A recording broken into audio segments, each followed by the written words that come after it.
Ada yang nggak masuk hari ini? Siapa?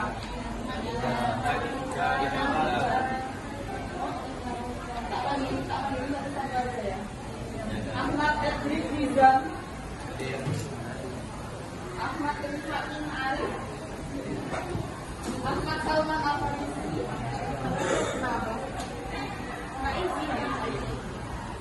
Anissa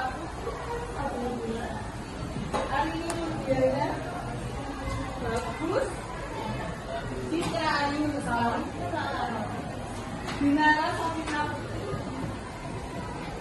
Galari Ramadan, Irsyad Maulana Alamasi, Kalingga Murja,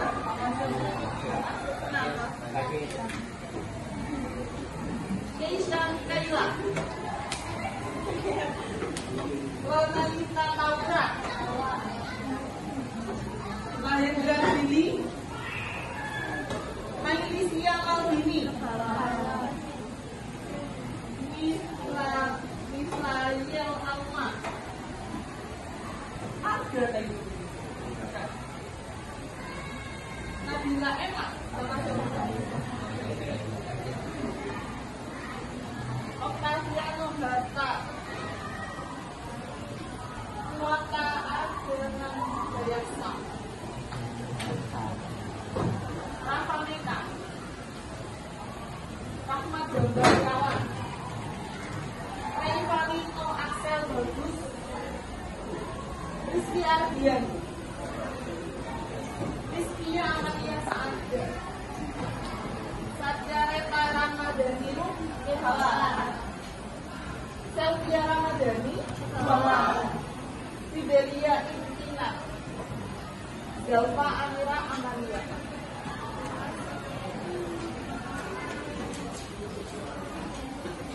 Sebelum kita lanjutkan, ada yang masih ingat nggak pertemuan sebelumnya bahas apa? Anak-anak dong. Dinamika. Pertemuan kemarin bahas apa? Dinamika penduduk. Dinamika penduduk. Ada yang masih ingat dinamika itu apa sih?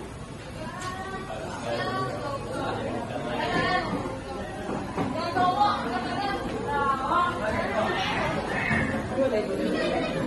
Dinamika penduduk adalah perubahan jumlah penduduk pada wilayah yang disebabkan oleh 3 faktor, yaitu kelahiran, natalitas, kematian, mortalitas, dan perbedaan migrasi. Oke, dinamika. Dari kata dinamika, dinamika itu artinya adalah perubahan.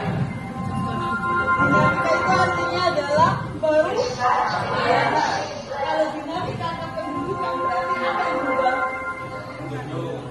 Yang berubah adalah penduduknya. Apa saja yang berubah? Bisa jumlahnya, bisa komposisinya. Jumlah itu berkaitan dengan angka, berarti ada kenaikan, ada penurunan. Kalau komposisi itu ada laki-laki, ada perempuan atau jenis kelamin ya, ada berdasarkan usia. Oh, usia anak-anak dia berapa? Oh, usia bawinannya berapa? Usia produktifnya berapa sampai usia tuanya berapa? Itu komposisi. Kayak kamu beli jajan, kamu lihat bukunya. Ada komposisinya kan?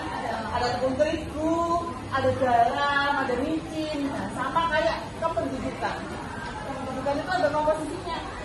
Ada jenis kelaminnya, ada usianya, ada pekerjaannya, ada sukunya, suku bangsanya. Itu komposisi yang melengkapi atau membentuk satu penduduk. Jadi ada apa aja yang mempengaruhi? Ada 3 faktor ya. Ada faktor Migrasi, mortalitas, kelahiran. kelahiran dulu, kelahiran atau natalitas. Kelahiran itu adalah munculnya individu baru. Ada mortalitas atau kematian. Ada migrasi atau perpindahan. Jadi penduduk ini tuh nggak menetap saja ternyata di satu tempat. Kayak misalnya kalian kelahiran Surabaya. Siapa tahu nanti ketika besar kalian kuliahnya di Jakarta misalnya. Nah, kalian melakukan perpindahan. Nggak diem aja. Orang tua kalian yang rumahnya di Sidoarjo misalnya akan bekerja di Surabaya. Tiap hari pulang pergi juga namanya adalah perpindahan penduduk meskipun tidak bersifat permanen, tapi dilakukan secara terus menerus. Kita simak video ini dulu ya.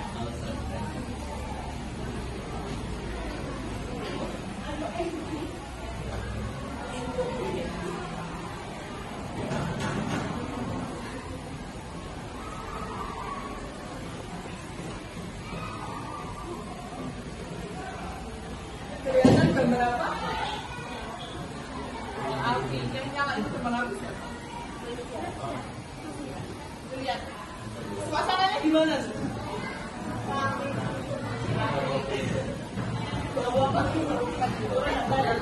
Ya Allah, nih, lihat deh.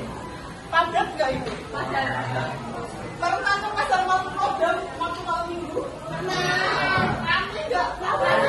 Nah, itu gambaran dari ramainya penduduk di Indonesia. Tercatat Indonesia itu ada di urutan keempat dengan penduduk terbanyak. Kalau mau contoh kecilnya, kamu silakan pergi ke pasar malam Kodam hari malam minggu. Itu ruame, masih dalam skala kecil itu, satu pasar malam aja. Bayangkan kalau ada di satu masyarakat yang luas, sepadan apa? Nah, kepadatan ini ternyata menimbulkan berbagai macam dampak. Banyak masyarakat Indonesia yang masih hidup dalam garis kemiskinan.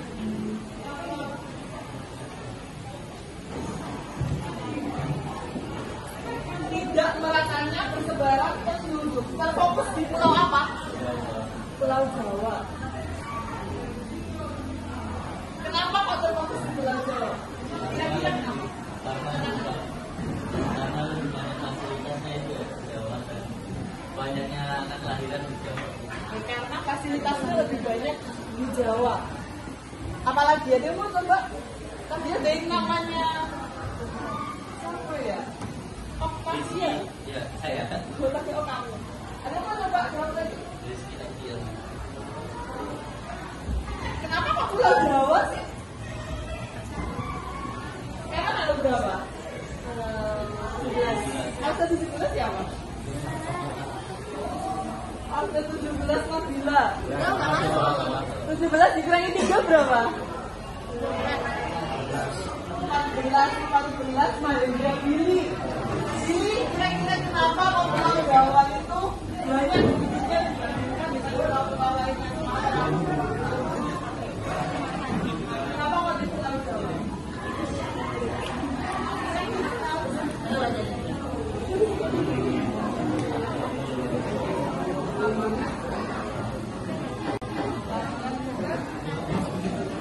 Karena salah satunya banyak lapangan pekerjaan.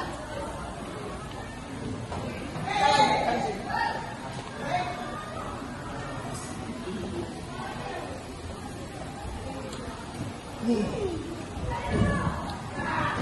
Tadi adalah berbagai macam masalah atau dampak-dampak yang timbul akibat dari perubahan atau dinamika penduduk di Indonesia.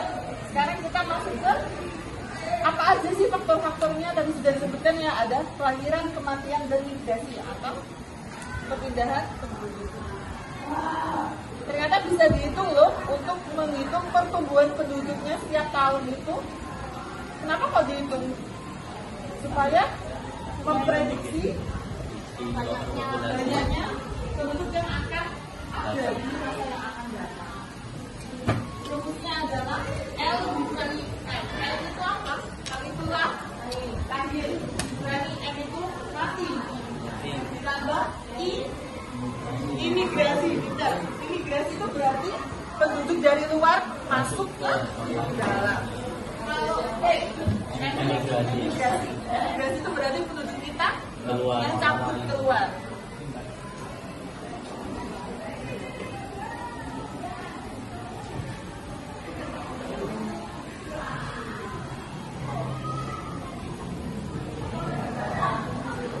Kelahiran, kematian, imigrasi, dan ada perhitungannya juga ternyata. Menghitung angka kelahiran. Menghitung angka kematian, menghitung angka perpindahan. Kenapa kok dihitung? Angka kelahiran kenapa kok dihitung? Karena setiap tahunnya bertambah. Berarti ada faktor yang menyebabkannya nih. Apa aja yang menyebabkan faktor kelahiran itu bertambah? Menikah di usia muda. Adanya anggapan banyak anak, meningkatnya fasilitas kesehatan. Kalau fasilitas kesehatan rumah sakit klinik itu bagus, otomatis orang akan merasa secure, merasa aman untuk punya anak. Karena apa? Karena perkembangan anak itu sangat erat kaitannya dengan kesehatan, imunisasinya. Kalau sakit berobat kemana? Otomatis mempengaruhi. Ada kematian, faktor-faktor yang mempengaruhi kematian. Ada yang tahu yang menyebabkan kematian itu sakit. Sakit. Kemarin yang ada gunung meletus itu apa? Bencana alam. Betul. Lagi. Usia. Karena usia. Jadi kematiannya secara alami. Apalagi? Kecelakaan.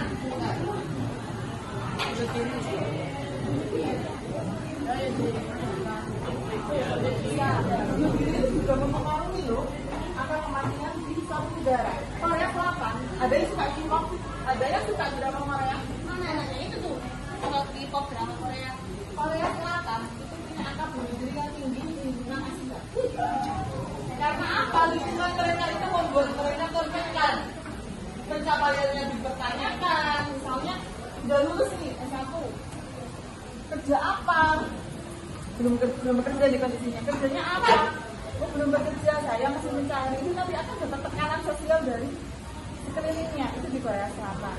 Apalagi perempuan yang belum menikah contohnya. Nah, itu dapat tekanan-tekanan. Terus Korea Selatan itu terkenal sama wajahnya yang tirus, wajahnya yang punya standar kecantikan. Nah, di sana kalau dia merasa insecure, merasa kurang anxiety sama dirinya, dia akan melakukan operasi. Nah, itu akan membuat dia tertekan. Karena sampai banyak yang akhirnya bunuh diri hanya karena masalah-masalah yang sebenarnya sulit bisa diselesaikan. Oke ya, sekarang gantian sama Pak Len. Tadi sudah dijelaskan sama Bu Amelia mengenai dinamika penduduk, ada migrasi, ada natalitas, mortalitas. Ya, sudah paham atau belum? Sebelum kita masuk ke sesi selanjutnya pengerjaan LKPD, oke, apakah ada pertanyaan? Tidak ada?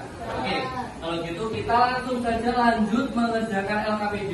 Di sini kita membutuhkan 7 kelompok. Sudah dibentuk ya 7 kelompoknya ya? Oke, sudah berkumpul dengan kelompoknya? Oke, kalian bagikan LKPD-nya.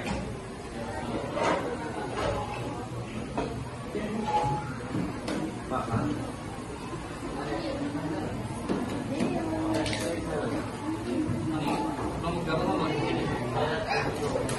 Oh ya, silakan kumpul sama kelompoknya. Dapat semua LKPD-nya? Oke.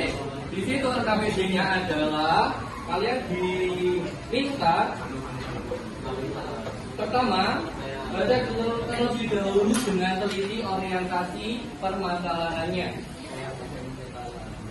Ya. Lalu dituliskan anggota kelompok kalian kelas.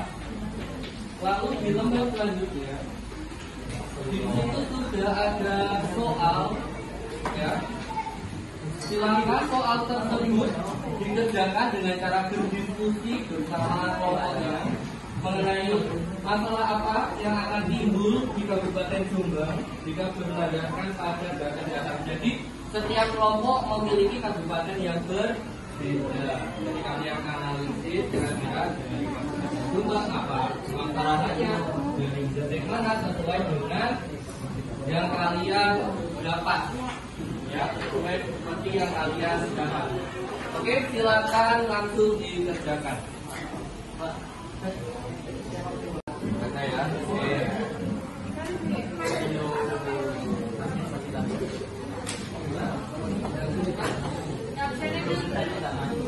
Tulisannya nggak maju, semangat banget. Bagus, kalangan itu. Nanti boleh bertanya ya, pertanyaannya nanti. Kan boleh. Oke, siap.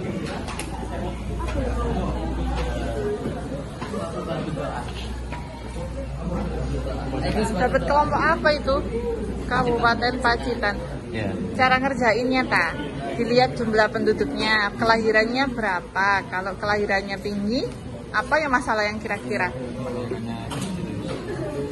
kematiannya banyak. Oke, kalian bisa menilai permasalahan yang akan betul dari data yang sudah ditampilkan.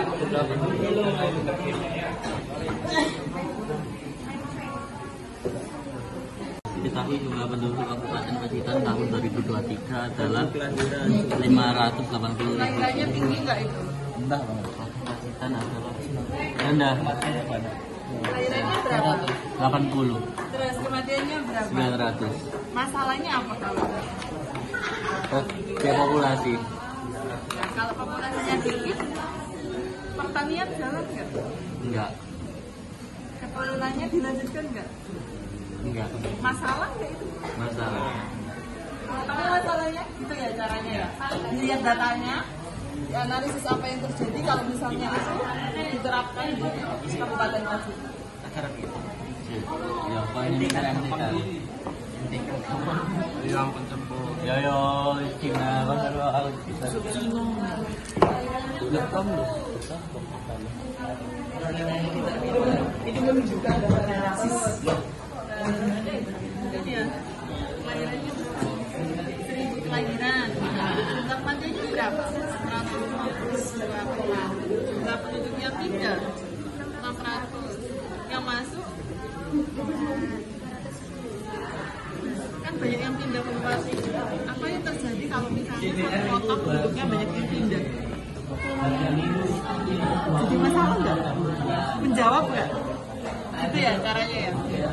Lihat datanya, terus apa sih yang terjadi kalau misalnya penduduknya banyak yang pindah atau penduduknya tiba-tiba banyak yang masuk? Lanjutkan ya, cari masalahnya, terus solusinya apa?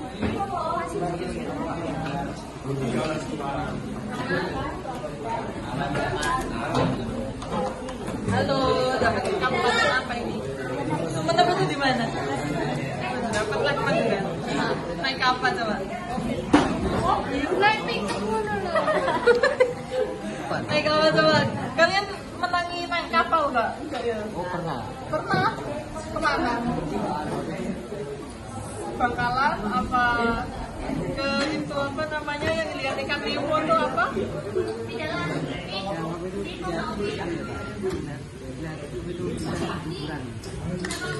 Oh, ziarah. Main apa ke sana? Berapa hari mainnya? 1 hari. Kabupaten Sumenep, kelahirannya banyak nggak? Banyak. Berapa itu? 500.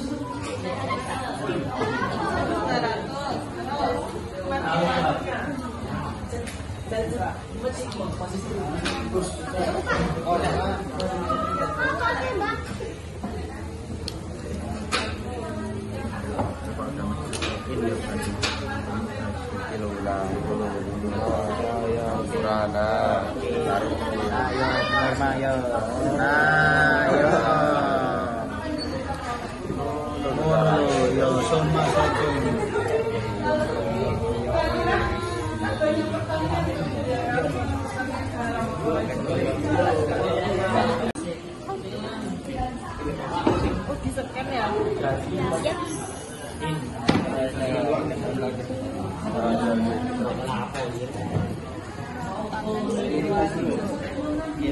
Kamu asli Surabaya kan?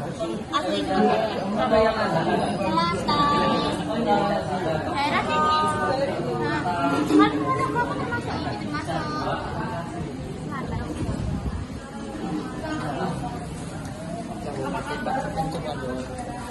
1,5. Kalau gitu, kalau ini gimana? Sesuai data lah. Iya, gimana? Iya kan.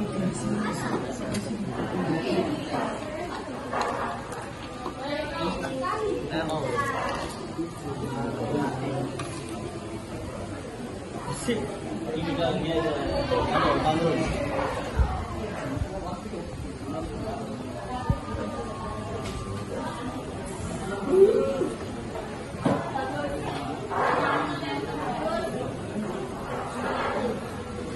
Biasanya berapa?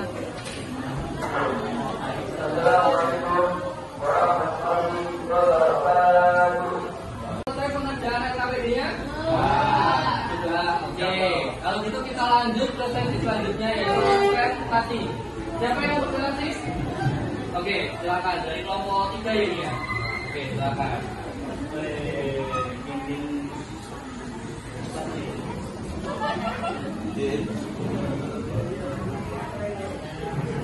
Oke, silakan perkenalan terlebih dahulu, lalu disampaikan hasil pekerjaannya menggunakan suara yang lantang. Ya, silahkan dulu ya. Oke. Oke, silakan mulai. Assalamualaikum warahmatullahi wabarakatuh. Waalaikumsalam warahmatullahi wabarakatuh. Saya akan memperkenalkan diri. Saya Rahman Bambang Irawan dari kelas 8A.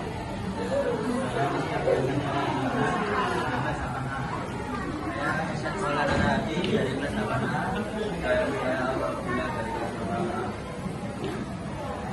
Kali ini kami akan mempresentasikan hasil pengerjaan LKPD kami. Oke, LKPD kami tentang Kota Mojokerto. Diketahui jumlah penduduk Kota Mojokerto tahun 2023 adalah 272. Jumlah kelahiran tahun 2023 adalah 2010 kelahiran dan jumlah kematian 132 per tahun. Sedangkan jumlah penduduk yang pindah dari Kota Mojokerto adalah 500 jiwa dan jumlah penduduk yang pindah ke Kota Mojokerto adalah 650 jiwa per tahunnya. Pertanyaan ke-1, masalah apa yang akan disinggung di Kota Mojokerto jika berdasarkan data di atas? Masalahnya adalah kepadatan penduduk di Kota Mojokerto pada tahun 2023. Terdapat solusi untuk menanggulangi masalah kependudukan tersebut. Solusi untuk menanggulanginya adalah memperluas lapangan kerja untuk mengurangi tingkat pengangguran dan kemiskinan. Lalu melestarikan lingkungan untuk memastikan sumber daya dan meningkatkan kualitas pendidikan.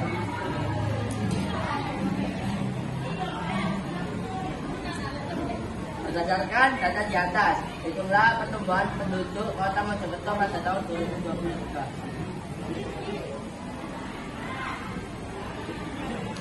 Langsung hasilnya saja.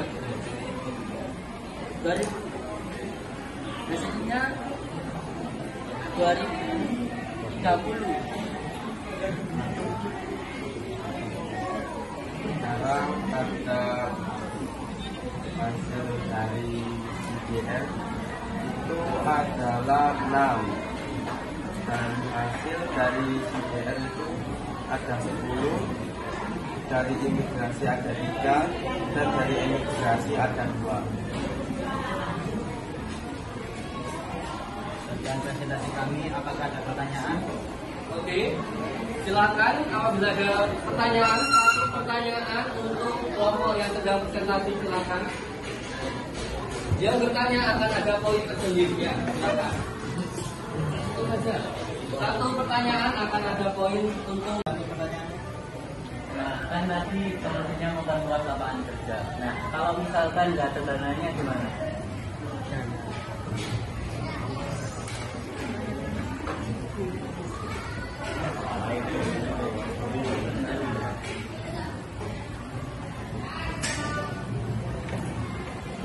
Oke, bagaimana? Kesulitan, apakah ada yang bisa membantu? Ada? Oke, kalau gitu Alan izin menambahkan sedikit ya. Lalu bagaimana menambah lapangan pekerjaan apabila jumlah dananya terbatas? Yakni kita bisa memberikan sebuah pelatihan kepada masyarakat untuk meningkatkan daya saing atau meningkatkan kemampuan dari masyarakat. Seperti apa? Memberikan pelatihan menjahit, membuat produk kerajinan, Sehingga di sini diharapkan mereka itu mampu menciptakan lowongan pekerjaannya sendiri. Ya, tidak hanya berpaku untuk ikut ke pihak ketiga seperti perusahaan, tapi mereka bisa mengembangkan skillnya mereka, membuka lowongan pekerjaannya mereka masing-masing. Nah, di sini diharapkan juga ada peran serta dari lembaga-lembaga terkait, pemerintah daerah, lalu juga ada kerjasama juga dari masyarakat. Cuma kalau pemerintah sudah mau memberikan program, tapi kalau yang mau dikasih program menolak, apakah bisa? Apakah bisa? Tidak bisa. Lalu bagaimana? Maka harus ada kerjasama yang baik antara pemerintah dan masyarakat. Harus sama-sama saling mendukung. Oke? Bisa dipahami? Oke, kalau begitu Bapak rasa cukup presentasi dari kelompok 3. Tepuk tangan dulu untuk kelompok 3. Silakan dulu kelompok 3. Oke, demikianlah tadi presentasi dari teman kita ya, dari kelompok 3. Apa kira-kira kesimpulan yang bisa ditarik dari pembelajaran hari ini?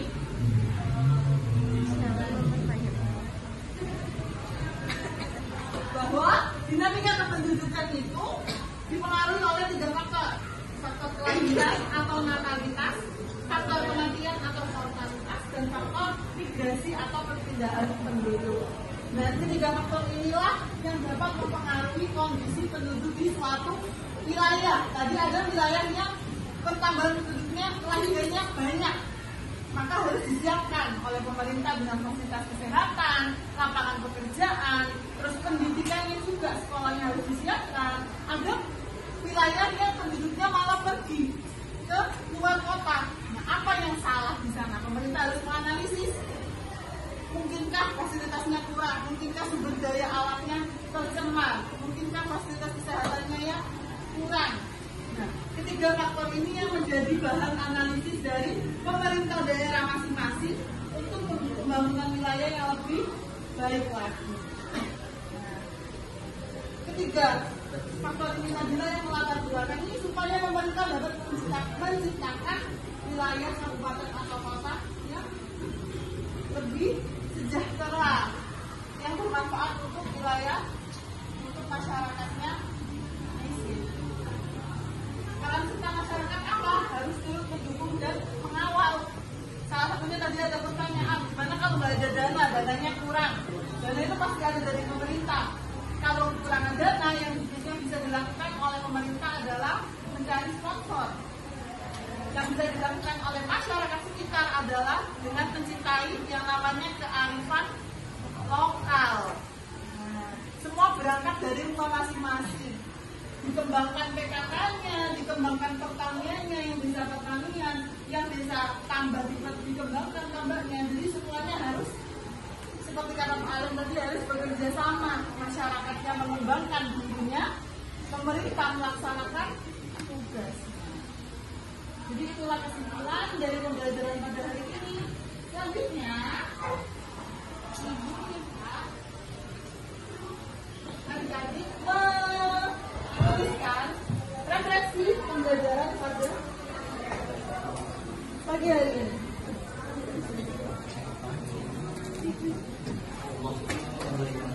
Oke.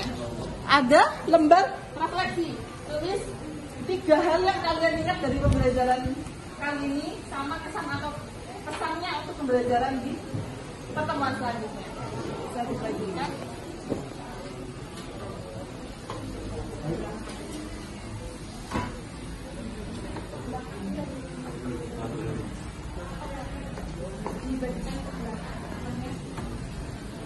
Tulis singkat saja, nggak perlu isi.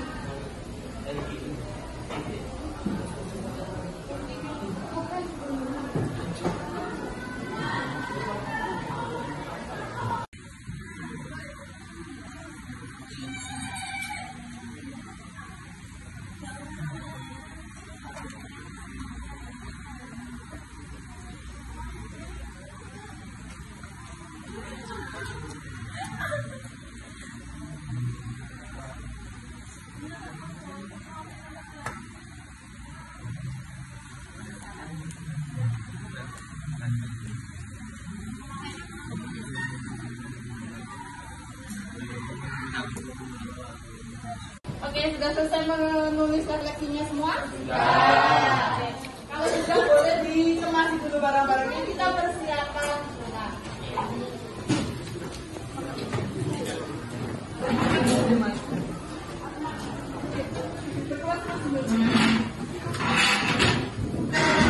Oke, demikianlah pembelajaran di PS pada pagi hari ini. Semoga apa yang sudah kita pelajari bersama-sama hari ini membawa kebermanfaatan bagi kita. Kita tutup pembelajaran pada pagi hari ini dengan doa bersama. Sekarang ketua kelasnya dipimpin teman-temannya berdoa.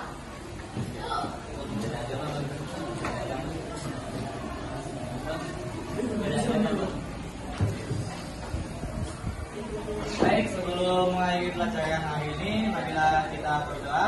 Berdoa mulai.